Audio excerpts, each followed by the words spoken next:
Hi and welcome to our WRFL Legends. It's the Legends of the West. Now the 70s, Steve and Thom, I'm Kevin Hillier. The 70s were all about disco music, Saturday Night Fever, big hair and Braybrook. Correct. They were very proud, very successful club during the 70s, Kev. And there are no bigger names in the Braybrook Football Club in the 70s than John Lloyd and Barry Priest. Welcome, gentlemen. Lovely to have you here. Boys. Pleasure to be here. Now, you've just had a mammoth big turn where you've announced the teams of the 70s. Now, John, take us through exactly what the process was here. Well, actually, we started off, I came up with the concept of it probably about 2 or 3 years ago and discussed it with Frankie Smith and then with John. And we decided we'd get together and make a big thing about the 70s because it was, without a doubt, the greatest era that the club had ever been through. 15 premierships they won through that time. And we went through it and I said to John I wouldn't mind picking an A-grade team of the decade. And then it led from there to a reserve team of the decade and then an under-18 team of the decade. And we had to enlist the help of Frankie Smith. Obviously, without Frank, it wouldn't have happened.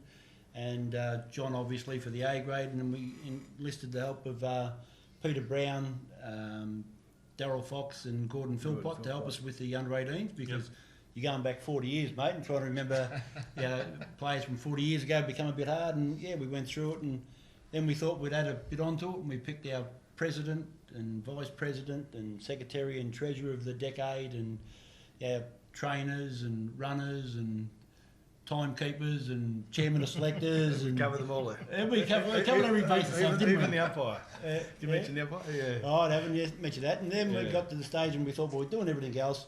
We actually announced an A-grade umpire of the decade. Oh. We invited along Bobby Madigan, Bobby Manton, Alan Clough. They were all attended and we announced on the day and our umpire of the decade, which was no doubt Bobby Madigan. Could not be anybody else other than Bobby. Yeah. Looked after you two, did he? Oh, he was a good umpire. He was a terrific umpire, wasn't he? Yeah. Brilliant, John. It's 15 premierships. That's an amazing achievement for a football club. It was, and it started in 1970. I was fortunate enough, my last year of junior football was in 1970. I played in the under-18s and we actually beat Spotswood in the grand final that year. Spotswood had gone through undefeated.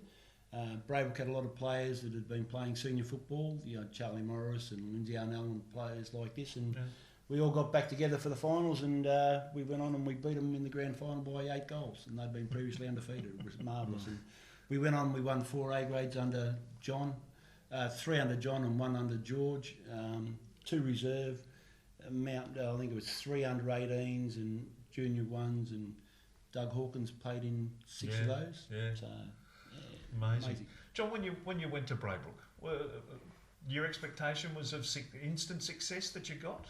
Well, it pretty much was. They'd been coached by Barry Thornton before me, and Barry was a good coach.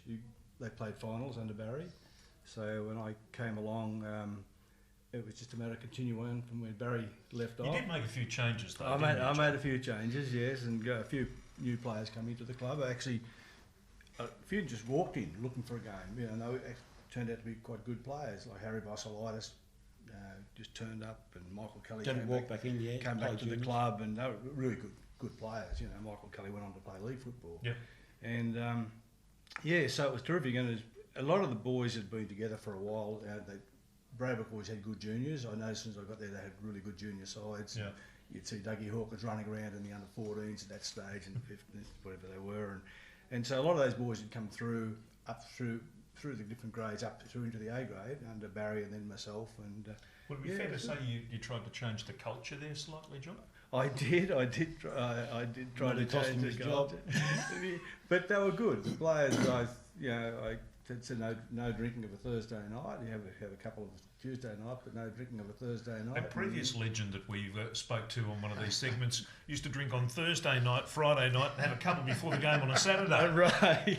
Wouldn't have got a game with you, John? No, he wouldn't have. No, and but the players were. But they were good. Occasionally you get a phone call from somebody who couldn't make it to train. You could tell where he was. You could hear, still up the Braybrook. Here he's in the front bar at Braybrook Hotel. But they accepted it and realised that if you want to take the next step and win a flag, you've got to do that. Yep.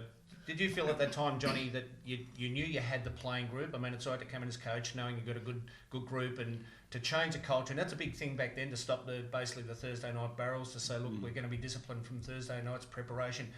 They adjusted to it. Did you feel then, gee, I've really got something special here? Oh, I could tell they were really dedicated players. They were, never missed training, and trained really hard, listened to what you had to say, and they were really good players. Yeah. And just as we got going, you could see we're winning game after game after game. We had so much. We went into a game we were very confident we'd always win. Yeah. And that's the way we were. All right, let's go through the teams, boys, because this is, I'm sure people are salivating, thinking about the three teams that you've named. We'll start with the A grade. Yep. In the A grade, and I'll go through the president.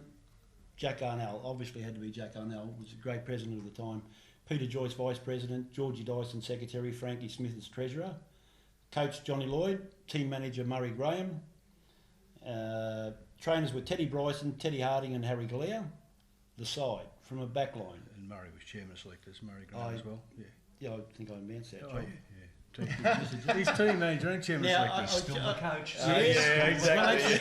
I'll explain something to you, Ken. When we actually wrote the sides out, once we'd finalised them, I wrote out the sides, and John said, well, give me a look and I'll have a look at them. So I gave them to John, and he goes, the forward pockets are wrong.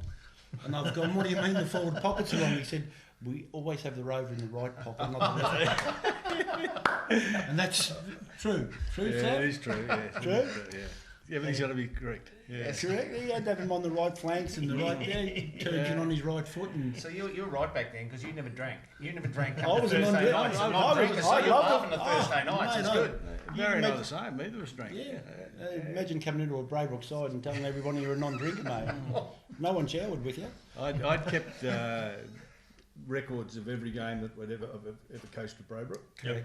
And I passed all those books on to Barry because I didn't need them anymore, sort of thing. And I thought Barry would be around for longer than me, and passed them on to Barry. But they were very handy when we come to doing these sides. Oh, yeah, I'll bet. We could look through it. I even had the reserves details. didn't I? John, had, for the 5 years that he coached, and showed you why he was such a successful coach, every game he had the sides, the reserve side, best players, goal kickers, comments on the game, what had actually happened.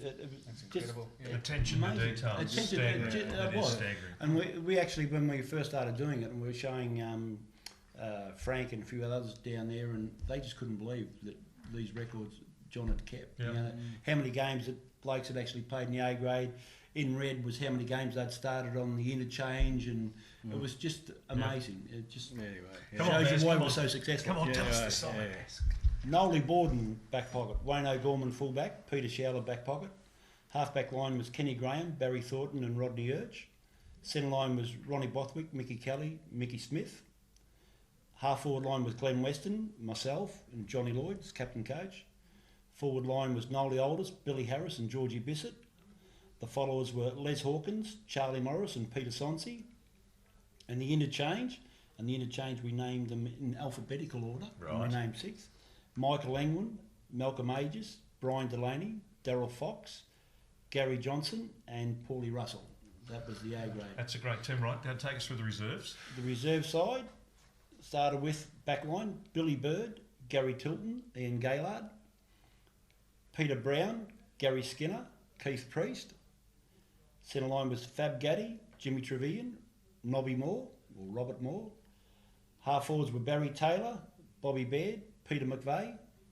Forward line Jerry O'Neill, Robert McDonald and Jimmy Smith. Rucks, Phil Williams, Graham Scotland, Stephen Chalmers. And the interchange Gary Percy, Donny Tipping, Mickey Carpenty, Robert Watts, Joe Borelli and Tommy Murphy. And the coaches were Barry Taylor and Nolly Starr and Frankie Smith, team manager for the reserves. Trainers were Donny Smart, Harry Hillier, Teddy Harding. And we go to the under-18s. Now, the under-18s was a very, very good side. Very hard to pick it. It read Mark Winstanley, Dennis Fox, Gary Baker. Halfbacks Phil Freeburn, Robert Fox, Peter Munro. Centre line was Darryl Collins, Dennis Collins, Larry Simmons. Half forward line was Dennis Hunter, Robert Grenawagon, Doug Hawkins. Forwards Danny Wilson, Mark Kent, Danny Kelly. The followers were Paul Udy, Bobby Wilson and Mickey Hewitt as captain. Yep. The interchange players were Michael Searle, Wayne Morris, Glenn Broadway, Mark Croft, Vernon Wilson and Gordon Condon. Mate, You make your return to coaching. That dream, that's a dream team. that under-18 side contained 5 league footballers, Yeah. 2 VFA footballers, or VFL footballers as it was in those days, and I think 4 of those players won the comp best and fairest in their under-18 years, and just a super side. Yeah. And just the coach of that, the legendary late. Yeah, Gary and Crump. great Gary Crump. It was never going to be anybody else other than Gary Crump to coach the under-18s. Probably one of the greatest junior coaches. I think Doug's often Doug said it publicly. the best junior coach he ever played under was Gary Crump, and unfortunately, Gary's not going to be able to be there. But on the day, we invited along the coaches, the living coaches from those 15 sides, and had a chat with them, and all very, very good, mate. And as I say, to be able to announce that and do that was just marvellous. Yeah, no, it's fantastic for the club, fantastic for the competition. That's one to hang your head on, those 3 teams. It's terrific stuff. Yeah, and they, as I said, it was well accepted, and obviously, and I said to the chaps and with John, we'd worked it out that there was always going to be someone you were going to forget. And I said to the boys, we'll walk in and we're going to see someone, we're going to go, geez, we forgot him. I said, and obviously it pretty much happened, so these things happen. I'd like to mention, I've been named the captain coach of the team of the decade, but I also mentioned Barry Thornton before. Barry got the 70s off to a good start. Yeah. I came along in the middle, and Georgie finished it off at the finish. Yes, 1979 and won a flag in 79, so I had a good run with the coaches there. And I've often said, as I said to you, Kevin, and to you, Steve, anyone that come into the Braybrook Football Club through the 70s, you were blessed because we were coached by 3 league footballers and just, gentlemen and scholars, and, couldn't have wished for anything better. And anyone that played football at Braybrook through the 70s, you had to be very, very unlucky not to have played in the premiership side. Yeah. And that was one of the most marvellous things about it. I just love the era, and people say you should live in the past, but that for our club was just the golden era. We had a strong committee led by Jack Arnell. Yeah. I think Jack was in politics as well. He's a local member. And it was a very well run club, wasn't it? Oh, it was a brilliantly run club, and for me personally, someone was asked last time about John, and I never got to really talk about him. I love the man. I just think he's just. You come to our club, he's just a beautiful human being, and the world's a better place for having someone like John, his wife Bev, and his 4 children in it, because they are just super people. And as I say, the world's a better place for having someone like John Lloyd in it, mate. Well, it's our Legends series, and not only are you 2 legends, but the Braybrook Footy Club's legendary as well. And we thank you for spending some time and taking us through those teams of the 70s. Great time, the 70s. Really long hair there and a mullet. You had the mullet, didn't you? Mullet going on. Like Actually, I had Barry had hair. I had hair. That's a bit nasty, John. I just get you right. What a wonderful human being. Yeah. He just dished him one. But also too, we must thank the football club and the help from Suland, Frank, Bub, Paulie May. They've gone out of their way to help us with this. And as I said, for me personally, I've always loved the club. The club's always been something that I've been extremely proud of. And for me, I really want to thank the club for giving me the opportunity to become the person that I've become. And without the club, I'd have been nothing. Well, the footy world in the West and the Western suburbs are better for the contribution both you blokes have made through that football club, and we thank you for that. And that is the end of this particular episode of our Legends of the West with Barry Priest and John Lloyd. Thank you, Steve. Tom. Thanks, Kev. Good stuff. See you on the web soon.